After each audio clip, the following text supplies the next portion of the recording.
Ndugu mpenzi mtazamaji, kokote kule uliko maeneo yote nchini Tanzania, na kukaribisha katika Sauti ya Kitabu, na mimi ni mtafsiri wako Frank 25. Karibu sana, tuendelee na muendelezo part 5 ya kitabu hichi cha Rich Dad and Poor Dad. Na nikukumbushe tu wewe ambaye bado hujasubscribe, unaweza kubonyeza alama ya subscribe hapa chini, then utakuwa ukipata taarifa kila wakati ambapo tutakuwa tukiupload part mbalimbali za kitabu hichi cha Rich Dad and Poor Dad. Karibu sana na tuendelee kusikiliza.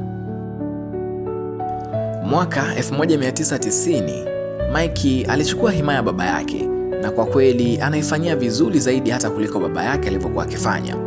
Tunakutana mara moja au mara mbili kwa mwaka kwenye uwanja wa gofu. Yeye na mke wake ni matajiri kuliko unavyoweza kufikiria kwa sasa. Himaya ya baba tajiri iko mikononi salama zaidi, na sasa Mike anamwandaa mwanawe kuchukua nafasi yake kama vile baba yake alivyotuandaa sisi. Mwaka 1994 nilistaafu nikiwa na miaka 47 na mke wangu Kim akiwa na miaka 37. Kustaafu hakumaanishi kutofanya kazi. Kwetu inamaanisha kwamba inabidi yatokee mabadiliko makubwa yasiyotazamiwa. Tunaweza kufanya kazi ama tusifanye kazi, na utajiri wetu unaendelea kukua kiautomatiki. Kwa sasa mali zetu ni kubwa vya kutosha kujikuzia wenyewe. Ni kama kupanda mti, unaonywesha kwa miaka mingi, kisha siku moja hauhitaji tena kuumwagilia, ila ni kula matunda yake na kufurahia kivuli chake. Mike alichagua kuendesha himaya, nami nikachagua kustaafu. Kila tunapoongea na makundi ya watu, mara nyingi huuliza ningependekeza wafanye nini. Huuliza maswali kama nianze wapi, kuna kitabu ungependekeza nikisome ili nifanikiwe, nifanye nini kuandaa watoto wangu, lakini siri yako ya mafanikio ni ipi, ninapataje mamilioni. Maswali haya watu wengi sana huniuliza. Ninasikitika kuwa watu wengi wamelenga mno kwenye pesa na sio kwenye utajiri mkubwa zaidi wa kielimu. Kama watu wako tayari kuwa rahisi kubadilika, kufungua akili na kujifunza, watakuwa matajiri zaidi licha ya changamoto ngumu. Kama wakidhani pesa pekee zinatosha suluhisho, safari yao itakuwa ni mbaya sana. Uelewa, yani akili, hutatua matatizo na kuzalisha pesa. Pesa bila uelewa wa kifedha ni pesa inayopotea haraka. Mimi hupenda kuwafundisha watu kanuni moja. Lazima ujue tofauti kati ya mali na madeni. Ikiwa unataka kuwa tajiri, hili ndilo swala unalohitaji kulifahamu kwanza. Ni kanuni ya kwanza na ni kanuni pekee muhimu katika maisha yetu ya kila siku. Hii inaweza kuonekana rahisi sana, lakini watu wengi hawana wazo kwamba kanuni hii ni ya muhimu sana katika maisha yetu. Watu wengi hupambana kifedha kwa sababu hawajui tofauti kati ya mali na madeni. Na mnukuu baba tajiri alisema, watu matajiri hupata mali, watu maskini na watabaka la kati hupata madeni wanayodhani ni mali. Kwa ufupi, mali huweka pesa mfukoni mwangu na madeni huondoa pesa mfukoni mwangu. Kwa hivyo, kama unataka kuwa tajiri, tumia maisha yako yote ukinunua mali. Na kama unataka kuwa maskini au watabaka la kati, tumia maisha yako yote ukinunua madeni. Hivyo basi, kama unataka kuwa tajiri, lazima uwe msomi wa kifedha. Kama hujui tofauti kati ya mali na madeni na bado unafikiria nyumba yako ni mali, uko taabani sana. Ninaona watu wengi wakisema nyumba yangu ni mali yangu kubwa zaidi, lakini mara nyingi si kweli. Hii ni kwa sababu nyumba mara nyingi inawaondolea watu pesa mfukoni mwao badala ya kuingiza, na hasa katika nchi zetu hizi za magharibi. Hata ingawa inawezekana nyumba yako ikatengeneza thamani kwa muda, gharama za kodi, matengenezo, bima na riba za mkopo wa nyumba mara nyingi huifanya kuwa deni badala ya mali. Baba tajiri alitufundisha kwamba maskini na watu wa tabaka la kati hununua nyumba kubwa wakidhani ni mali, lakini kwa kweli ni deni. Na wakati huo huo, matajiri hujenga kwanza safu ya mali zinazoweza kuzalisha mapato ambazo huwalipa gharama kwa ajili ya nyumba zao wanazoishi. Mifumo yetu ya kielimu sasa bado inafundisha watu kwamba unahitaji elimu nzuri ili upate kazi nzuri na ulipwe mshahara mzuri pia, na ununue nyumba ama uweke akiba benki. Tatizo ni kwamba mifumo hii ilijengwa enzi za kilimo na mapinduzi ya viwanda. Sasa tunaishi katika enzi mpya ya habari na teknolojia ambapo mabadiliko ni haraka sana. Watoto wetu wanahitimu mashuleni wakiwa na hawana misingi yoyote ile ya kifedha. Wanaingia ulimwenguni bila kuelewa tofauti ya mali na madeni. Matokeo yake ni kwamba wanaanza maisha wakilipa madeni ya mikopo yao ya shule, wanatafuta kazi ili kulipia bili, wananunua nyumba kubwa, magari ya kifahari, ambavyo vyote hivyo huongeza madeni kwao. Mwisho wa siku wanajikuta wakikimbia mbio za panya, rat race. Hizi mbio za panya zinamaanisha unapata kazi, unalipwa mshahara, unalipa kodi, mikopo, bili na gharama nyingine. Then unaongeza matumizi kwa sababu mshahara wako umeongezeka, unabaki bila uhuru wa kifedha. Hii ndio sababu watu wengi huishi maisha yao yote wakifanya kazi kwa bidii, lakini hawafikii uhuru wa kifedha. Baba tajiri alisema, kama unataka kutoka katika mbio za panya, lazima uwe na elimu ya kifedha. Lazima ununue mali na si madeni. Mfumo wa mali ni kama vifuatavyo, kama biashara, hisa, hati fungani, mali zisizohamishika zinazozalisha mapato, hati miliki au chochote kinachoweza kukuletea mapato bila kufanya kazi moja kwa moja. Na madeni ni mikopo na vile vitu vya anasa unavyovifanya ambavyo havikuingizii pesa. Watu wengi wanashindwa kwa sababu wanajikita kwenye mapato makubwa badala ya kujikita kwenye mali. Ni rahisi kupata mshahara mkubwa na bado kubaki maskini kwa sababu matumizi na madeni yako ni makubwa zaidi ya mapato yako. Lakini mtu mwenye mshahara mdogo anayejua kununua mali na kujenga msingi imara wa kifedha anaweza kuwa tajiri na zaidi.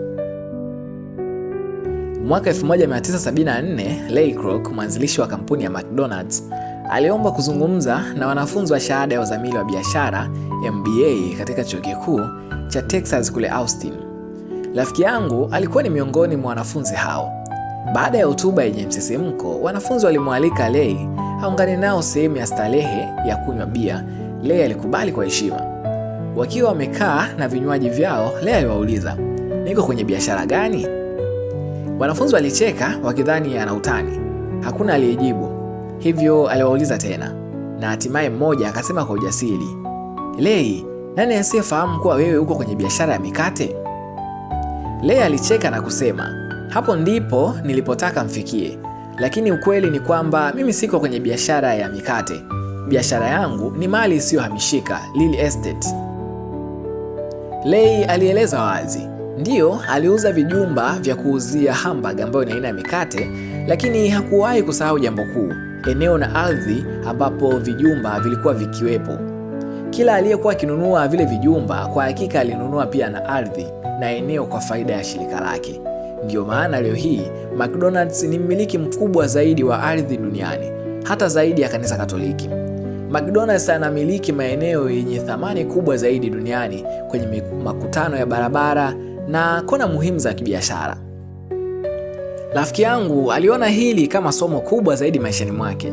Sasa yeye ana biashara ya kaoshi, lakini kipato kikubwa kinatokana na ardhi chini ya hizo kaoshi zake ambazo anazimiliki. Baba tajiri alitufundisha pia, jali biashara yako mwenyewe. Changamoto ya kifedha kwa watu wengi ni kwamba hutumia maisha yao yote wakifanya kazi kwa ajili ya wengine. Kwanza kwa wamiliki wa kampuni, pili kwa serikali kupitia kodi, tatu kwa benki kupitia mikopo ya nyumba na madeni mbalimbali. Matokeo yake, baada ya miaka mingi ya kazi, hawana chochote cha kuonesha. Mfumo wa elimu wa sasa unalenga kumwandaa kijana kupata kazi nzuri kwa kuendeleza ujuzi wa kitaaluma kama uhandisi, sheria, upishi, uchoraji, polisi, sanaa, uandishi na kadhalika. Lakini hii inawaandaa kufanya kazi kwa ajili ya mshahara tu.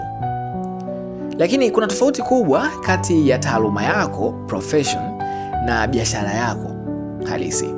Ukiulizwa biashara yako ni ipi, wengi husema mimi ni benki. Ukimuuliza, je, unamiliki hiyo benki? Atakwambia hapana, nafanya kazi pale. Hapo ndipo wengi huchanganya taaluma na biashara. Taaluma yako ni kazi unayofanya, lakini bado unahitaji biashara yako mwenyewe. Watu wengi hutumia maisha yao yote kujali biashara za wengine na kuwatajirisha ili kujihakikishia usalama wa kifedha tu, na wasifahamu kuwa kuzingatia safu yao ya mali zaidi ni bora kuliko kuzingatia safu yao ya mapato kwenye maisha yao. Watu wengi huwa na mitazamo tofauti, na ndiyo maana wengi utawasikia wakisema, nahitaji nyongeza ya mshahara. Laiti ningepata cheo kipya, nitarudi shule kuongeza mafunzo. Nafanya kazi ya ziada, labda nitafute kazi ya pili. Haya yote ni mawazo mazuri kwa mtazamo wa kawaida, lakini bado si kujali biashara yako. Yanabaki yakilenga safu ya mapato na si safu ya mali. Na kushukuru kwa dhati sana wewe ambaye umetazama part 5 hii kuanzia mwanzo mpaka mwisho, na nikukumbushe tu unaweza ukashare video hii kwa ndugu jamaa na marafiki, na hasa vijana. Kama una dada, kaka, mdogo wako ama hata mtoto wako ambaye unahisi anapaswa kupata hii elimu. Unajua, elimu tunayoipata mashuleni imekuwa ikitujenga kutegemea ajira zaidi kuliko kujitegemea, na zimekuwa hazitufundishi namna ya kujijenga katika matumizi ya kifedha. Kwa hiyo unakuta mtoto toka yuko la kwanza mpaka chuo kikuu anakuwa akilini mwake anategemea kitu kimoja tu, ajira. Na hichi ni kitu kibaya zaidi pale ambapo unakuta anamaliza, amegraduate, ana sifa zote za kupata ajira, lakini ajira ziko chache ama hakuna kabisa ajira.